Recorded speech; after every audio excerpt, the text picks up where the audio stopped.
Hello, Miss Miller's class. I'm Becca's Uncle Mark, and I want to thank you for allowing me to answer your questions about the great Northridge Earthquake of 1994. Well, it was a Sunday night going into Monday morning, and it was a quiet night.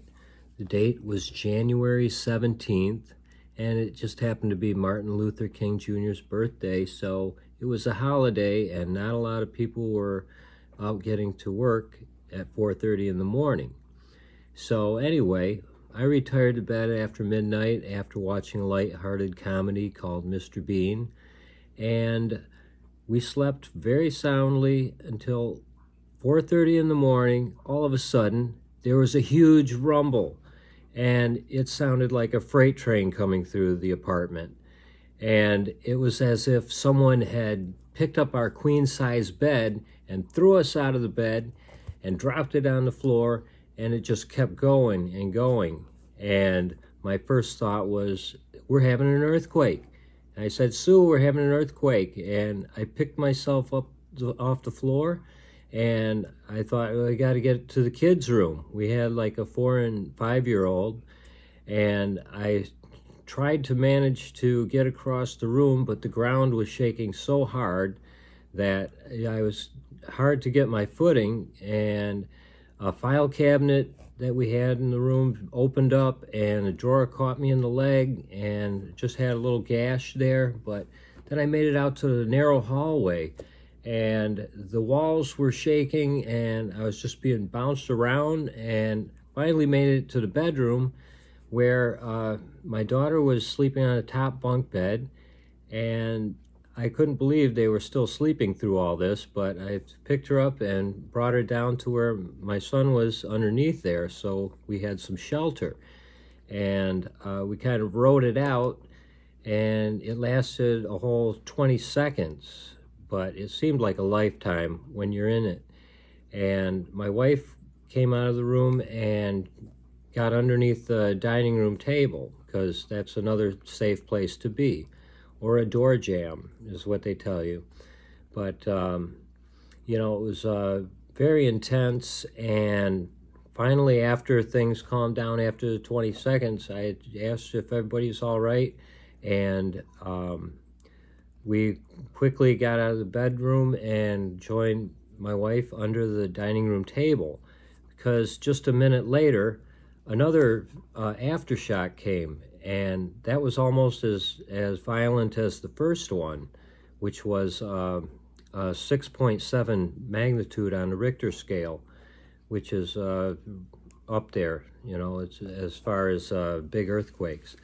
So anyway, after the second aftershock, it was still dark outside, and all the electricity was off. So some of the things that you need to prepare is like to have a flashlight or a radio, the battery operated radio, so you can get information, and blankets and food and water. And so anyway, as the sun was coming up and we could finally see things, we were listening to the radio and getting information, what to do and what had happened.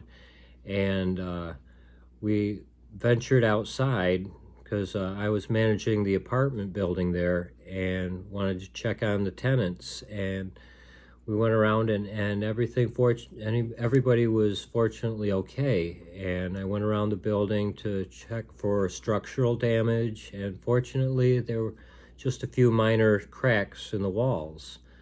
But, as far as damage inside the apartment, we had like a TV that fell on its face, and the refrigerator kind of walked itself away from the wall.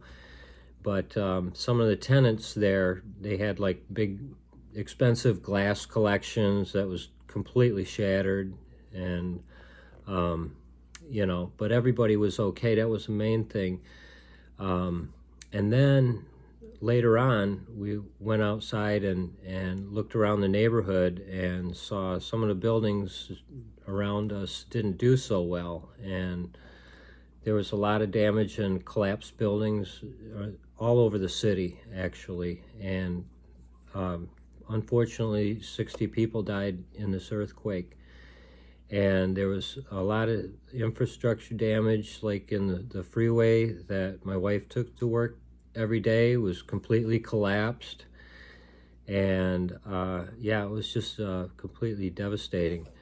And let's see, the other question we had here, was it a life-changing experience? Yeah, I'll say it you know, made us decide to move back to Grand Rapids for sure.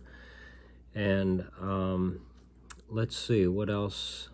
The epicenter happened to be like 15 miles away, but it didn't really matter because it felt like it was like right underneath us. It affected the whole town. I mean, the whole thing just spread out, and there was a lot of people away from the epicenter that experienced a lot of damage.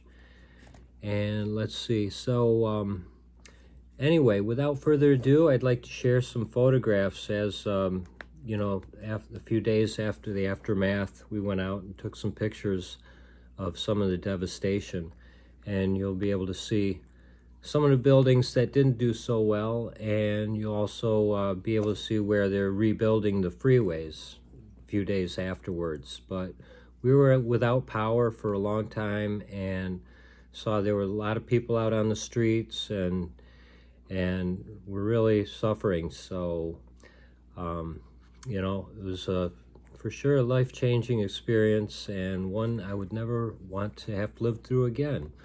So everyone stay safe, and thank you.